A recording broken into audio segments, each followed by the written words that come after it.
Allez, on se penche aujourd'hui sur une figure essentielle, mais qui reste parfois un peu, comment dire, mystérieuse. Hmm.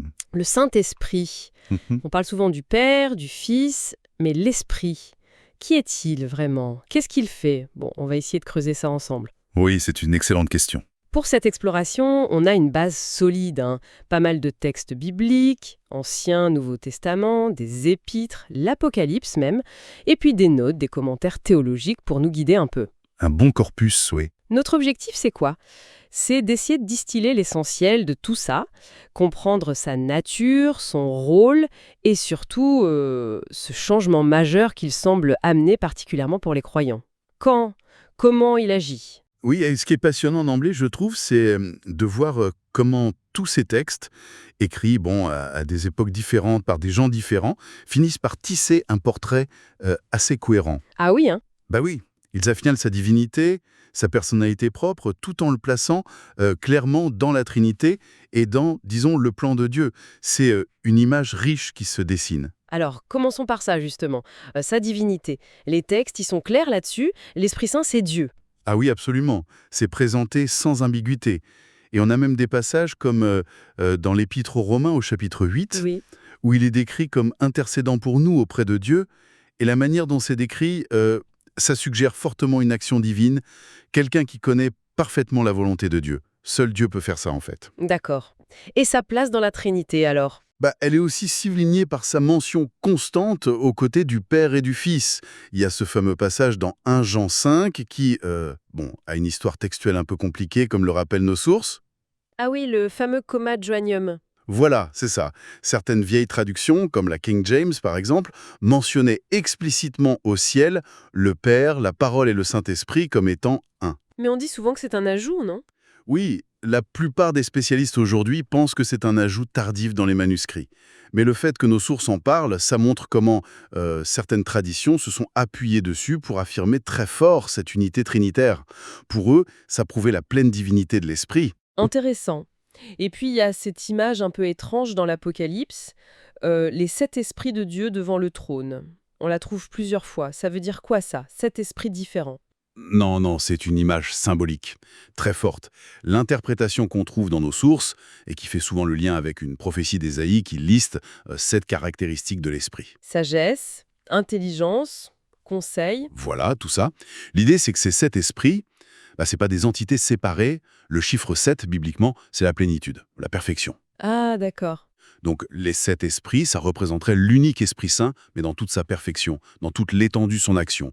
Une action qui couvre toute la terre. C'est une façon de parler de sa puissance et de sa présence totale. C'est plus clair comme ça.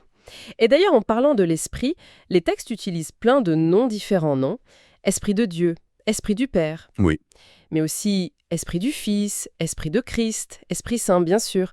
Et puis ce terme consolateur ou avocat. le Paraclétos, oui. Et même Esprit d'adoption. Ça fait beaucoup de titres. Pourquoi? Justement, c'est là qu'on touche à un point essentiel. Si on regarde de près, par exemple dans Romains 8 ou Galates 4, ces termes sont utilisés de manière quasi interchangeable. Ah bon?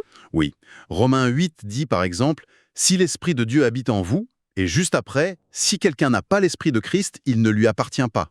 Tu vois? Oui, l'équivalence est claire. C'est ça. L'Esprit qui habite le croyant, c'est l'Esprit de Dieu, mais c'est aussi l'Esprit de Christ. C'est le même Esprit divin. Et ce titre « Esprit d'adoption », ou Euthesia en grec, il est particulièrement fort, je trouve. Oui, celui-là, il m'interpelle vraiment. L'idée qui nous fait passer d'un esprit de servitude, de peur, à la capacité de crier « Abba, Père ». Ce mot « Abba », c'est très intime, non? Presque « papa ». Exactement. Et c'est là qu'on saisit, d'après les sources, une des conséquences les plus révolutionnaires de la venue de l'Esprit. C'est pas juste un concept théologique, hein. Non, c'est concret. C'est une transformation radicale de la relation. Grâce à l'Esprit, le croyant n'est plus un simple serviteur, un sujet lointain, mais il est accueilli dans la famille de Dieu, comme un enfant, avec cette proximité, cette confiance, cette tendresse filiale que Abba évoque.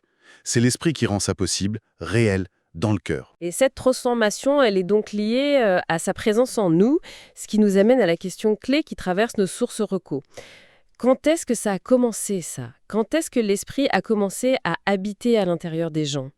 Parce qu'il était déjà là avant, d'une certaine manière, non? Le psaume 139. Oui, oui, Tout à fait. L'Esprit de Dieu en tant que Dieu est omniprésent, ça c'est clair. Mais les textes insistent sur une distinction très importante dans son mode d'action, disons, avec les humains. C'est-à-dire? Dans l'Ancien Testament, on voit l'Esprit agir sur des personnes, pour des missions précises. Il inspire les prophètes, il donne de la force à Samson, aux juges, aux rois comme Saül. Il repose sur des figures comme Jean-Baptiste, Siméon. C'était puissant, bien sûr, mais souvent décrit comme une action extérieure ou ponctuelle. D'accord, une action sur eux, mais pas forcément une habitation en eux. C'est exactement la distinction que font les sources. Elles mettent ça en contraste avec ce que Jésus promet. Il parle d'un autre consolateur qui sera non seulement avec ses disciples, mais en eux. C'est dans Jean 14, ça. Hmm. Et l'évangile de Jean précise même, en 7,39, que l'Esprit, dans cette nouvelle dimension, n'avait pas encore été donné. Pourquoi? Parce que Jésus n'avait pas encore été glorifié. Ah, la glorification de Jésus. C'est ça le moment clé alors. Sa mort, sa résurrection, son ascension. C'est seulement après tout ça que l'Esprit vient habiter dans les croyants de cette façon nouvelle, permanente. C'est l'argument central qui ressort de nos documents, oui. Il y avait une condition indispensable. L'œuvre de Christ, son sacrifice, son sang versé, c'est présenté comme ce qui purifie, ce qui rend le cœur humain apte à devenir le temple du Saint-Esprit, comme dit Paul. D'accord, je vois. Symboliquement, la mort de Christ déchire le voile du temple. Tu sais, ça ouvre l'accès à la présence intime de Dieu. Sans cette expiation, cette purification, l'habitation de l'esprit dans le croyant, théologiquement, c'était pas possible. D'où le timing post-Pâques. Mais les sources s'interrogent quand même sur le tout premier moment, non? Quand l'Esprit est venu en un humain pour la première fois. Est-ce que c'était Marie, Jésus à son baptême? Oui, oui, ces questions sont soulevées, bien sûr. Il y a débat sur le moment précis de la toute première venue en un humain. Et pour les disciples, quand Jésus souffle sur eux après la résurrection, ou vraiment à la Pentecôte? Encore une question débattue. Mais le point sur lequel les textes insistent pour les croyants en général, c'est que cette effusion massive, cette habitation promise, l'esprit d'adoption, ça se réalise pleinement après l'ascension de Jésus, avec la Pentecôte, dans Acte 2, qui est vraiment décrite comme l'accomplissement de la promesse. Et tout ça s'est rendu possible par l'œuvre achevée de Christ. D'accord. Donc on voit qu'il est Dieu, qu'il vient habiter en nous après Christ. Mais les textes insistent aussi beaucoup sur sa personnalité. Ce n'est pas juste une force, une énergie divine vague. Ah non, absolument pas. Les écrits le décrivent tout le temps comme une personne distincte, avec une volonté propre, des émotions même. Il peut être attristé, dit Paul, et des actions spécifiques. Il n'est pas une force impersonnelle, loin de là. Par exemple? Quelles actions? Regarde dans les actes des apôtres ou les épîtres, il parle très directement. Il donne des instructions précises à Philippe, à Pierre, à l'église d'Antioche. Oui, c'est vrai. Il guide les croyants. Romains 8 le dit. Tous ceux qui sont conduits par l'Esprit de Dieu sont fils de Dieu. Il enseigne, il rappelle les paroles de Jésus, c'est Jean 14 qui le dit. Il agit vraiment comme une personne active, quoi. Tout à fait. Et il a une relation avec nous. Il témoigne à notre propre esprit qu'on est enfant de Dieu. Ça, c'est Romains 8 encore. C'est une confirmation intérieure. Il intercède pour nous quand on ne sait pas comment prier. C'est lui aussi qui distribue les dons spirituels dans l'Église. Et pas au hasard, hein. Comme il le veut, précise 1 Corinthiens 12. Ça montre bien une volonté souveraine. Hmm. Il a aussi une mission envers le monde, convaincre de péché, de justice, de jugement, dit Jean 16. Et puis, son rôle est toujours de glorifier Jésus. Il est envoyé par le Père au nom de Jésus, mais aussi envoyé par Jésus de la part du Père. Tout ça, ça dresse vraiment le portrait d'une personne divine à part entière.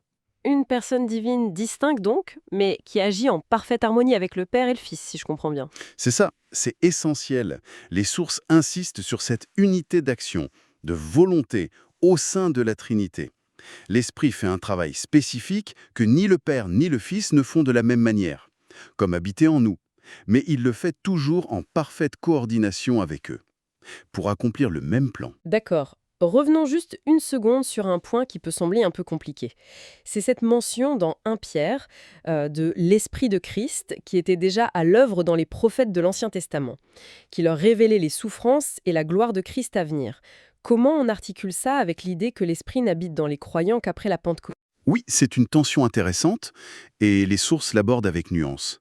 Elles explorent, disons, quelques pistes. D'accord. Une possibilité, c'est que cet esprit de Christ dont parle Pierre, ce n'était pas directement le Saint-Esprit tel qu'il habite en nous aujourd'hui, mais peut-être, comment dire, un envoyé spécial de Christ, un esprit appartenant à Christ, peut-être un ange chargé de cette révélation prophétique précise. C'est une hypothèse. Une sorte de messager spécifique. Voilà. L'autre interprétation, qui est peut-être plus courante et sur lesquelles les sources insistent davantage, c'est que c'était bien le Saint-Esprit divin qui agissait, mais, et c'est là toute la différence, il agissait de l'extérieur. Il les inspirait, il les poussait à parler, comme le dit de Pierre, ou il mettait des paroles dans leur bouche, comme quand les auteurs du Nouveau Testament citent l'Ancien en disant « l'Esprit Saint dit par la bouche de David ou d'Ésaïe ». D'accord, donc pas une habitation.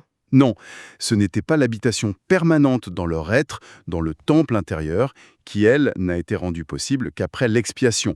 La condition fondamentale, le sacrifice de Christ qui ouvre l'accès au Saint des Saints intérieur, elle n'était pas encore remplie. Donc la différence fondamentale, c'est vraiment le mode d'action sur quelqu'un pour l'inspirer, Vince en quelqu'un pour l'habiter, le transformer de l'intérieur. C'est ça la grande nouveauté que soulignent les textes. C'est exactement ça. C'est une distinction cruciale pour comprendre la spécificité de l'œuvre de l'Esprit dans la Nouvelle Alliance, telle que nos sources la présentent. Même si, bien sûr, l'Esprit de Dieu était déjà omniprésent avant, le psaume 139 le dit magnifiquement.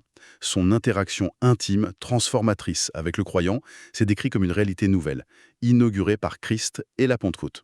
Bon, si on essaye de rassembler un peu les pièces de ce puzzle, qui est quand même fascinant, l'Esprit Saint, c'est Dieu.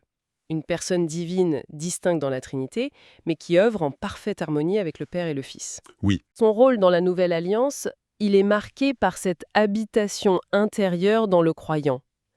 Une présence rendue possible par l'œuvre de Jésus. c'est ça. Et cette présence, elle change tout. Elle nous fait passer de serviteur à enfant, capable d'appeler Dieu Abba, Père. Tout à fait. Et cette présence, elle n'est pas juste là, passive. Les textes insistent beaucoup sur ses implications très concrètes, très pratiques pour la vie du croyant. C'est-à-dire, C'est l'Esprit qui nous guide au quotidien, dans la vérité de Dieu. C'est lui qui nous enseigne, qui nous donne la force de vivre différemment. C'est lui qui nous assure, à l'intérieur, de notre statut d'enfant de Dieu, comme on l'a dit. ce témoignage intérieur. Notre rédemption finale, de la transformation future de notre corps. Sa présence en nous aujourd'hui, c'est déjà la promesse de la gloire qui vient. C'est puissant comme idée. Pour finir, peut-être une pensée qui me vient en relisant tout ça, et qui nous projette un peu au-delà les textes mêmes. Oui, Ils affirment que l'Esprit conduit dans toute la vérité, Jean 16, et qu'il témoigne à notre esprit, Romains 8. Alors, ma question c'est, dans notre monde actuel, bombardé d'infos, d'opinions, d'influences de toutes parts, comment on fait concrètement? Comment on apprend à discerner cette guidance, qui doit être assez subtile, j'imagine, ce témoignage intérieur? Comment on fait la part des choses pour reconnaître sa voix au milieu de tout ce bruit? C'est la question essentielle, n'est-ce pas? Voilà. C'est peut-être ça le défi pour quiconque cherche à vivre une vie guidée par l'esprit aujourd'hui. Une piste de réflexion.